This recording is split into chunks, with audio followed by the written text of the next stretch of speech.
Out in the 124 today, we are going to another little shoot. I don't know what it's for. I'm sure there's an embargo on it, so I can't really talk about it, but it is a cool location. It's probably going to be a music video. I'm not too sure, but if you see it out in the wild, especially on Instagram, tag me in it. Some insane houses over here. And we're not even at the most insane one yet. We got these giant speed bumps here where, watch, I'll go super slow, okay? Front's fine. It's the center exhaust. You're about to hear it. Right there. Perks of having a little car, just gotta be careful. Look at that house right there. Got a really nice view of the whole city. Pretty cool looking house. All right, and here we are at the main attraction. This thing is massive. I think it's on a 20-acre lot. It's basically a resort. Insane views. This place is insane. They have their own koi pond here.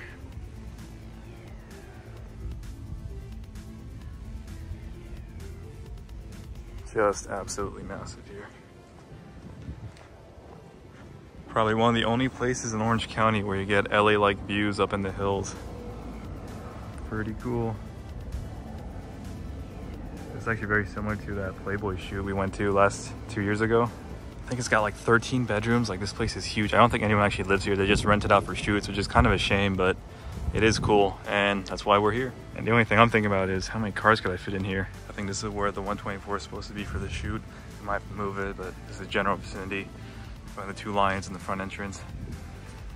That's like an insane little driveway. Overlooking all those other regular homes, which are incredibly overpriced. Yeah, they're pretty far away from affordability, unfortunately. What's crazy is this place sold in 1990 for $400,000. Man, whoever bought that in 1990 for $400,000 really fumbled selling it, because you'll never be able to buy something like this ever again.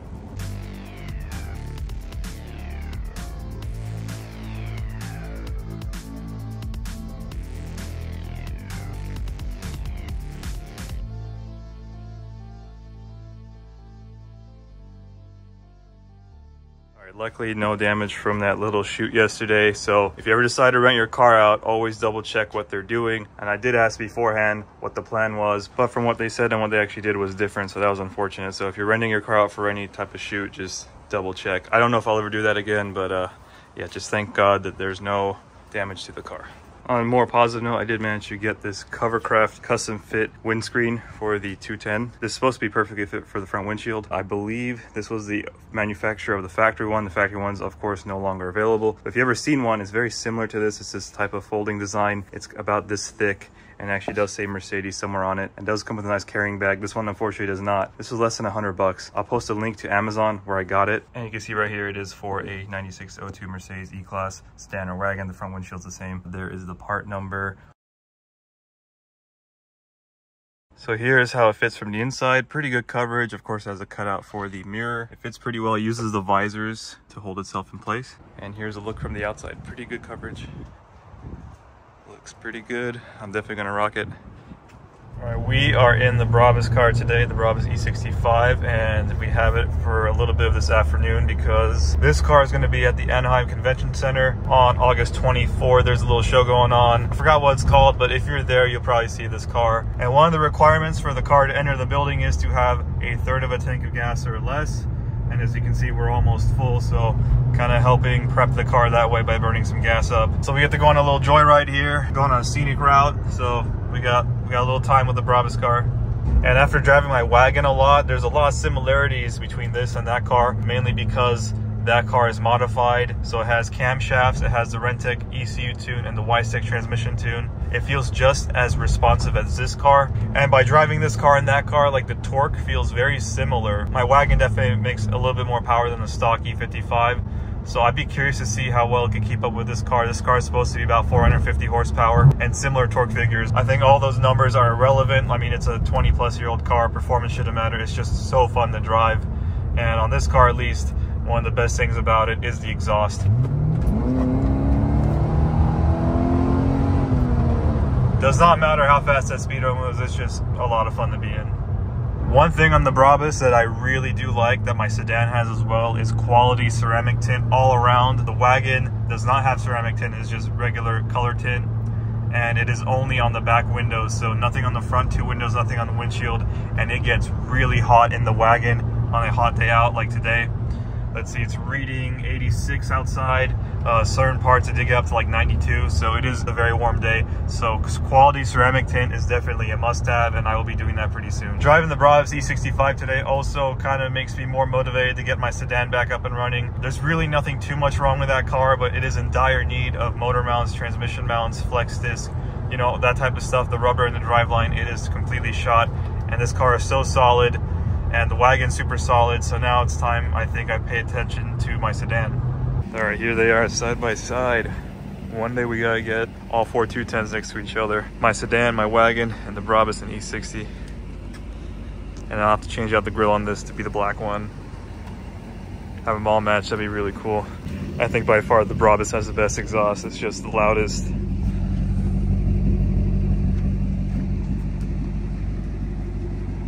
Both 040 black. First start in about 6 or 7 weeks. We gotta take this car out today. We are gonna finally address the issues I had with the wheels since I got them refinished. All right, we finally got my sedan and Wagon next to each other. This is pretty cool.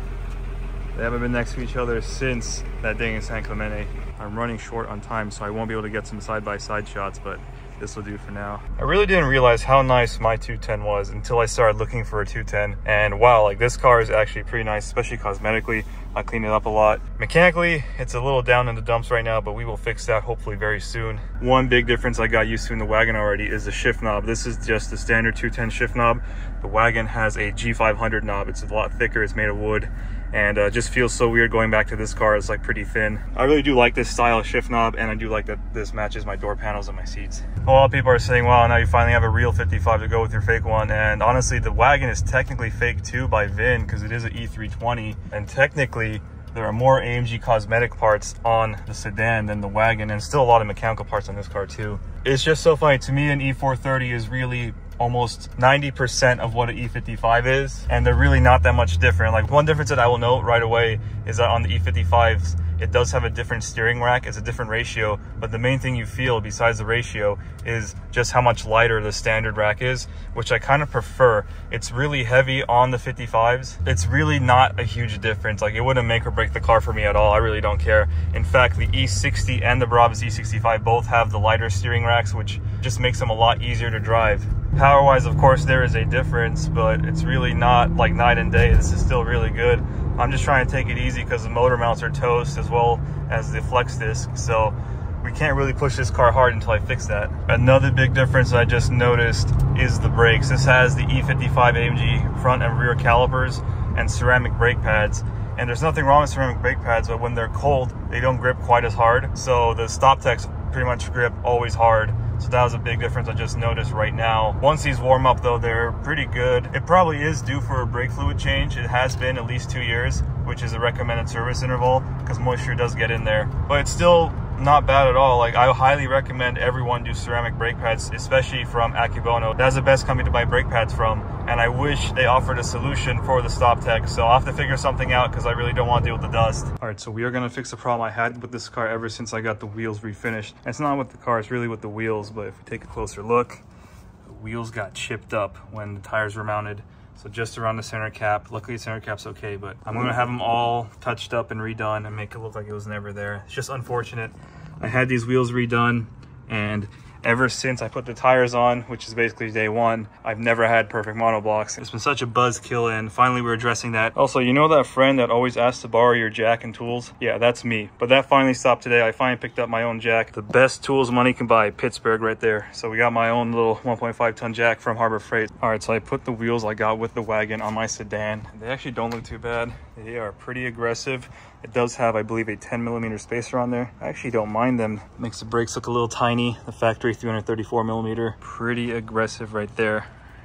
And these will require the hybrid 14mm ball seat, 12mm thread lug bolts, which I do happen to have. Here are the 19-20-inch staggered SL65 wheels on my sedan. Fronts are all right, but the rears, they're a little sunken in, which I actually don't mind. I don't really care if it's sunken in or not. But the problem is, when you go check the inside right here, it feels like it's touching the fender liner. This is not something good to drive with. So we're running C55 fronts on the back of the car. Front looks good, rear is extremely weak. But it's okay, it's just temporary. Just gotta get the wheels fixed and then we can go back to normal. Here are the sedan's wheels on the Wagon, the AMG Monoblocks style 2s, with no spacer, no contact. That is amazing news.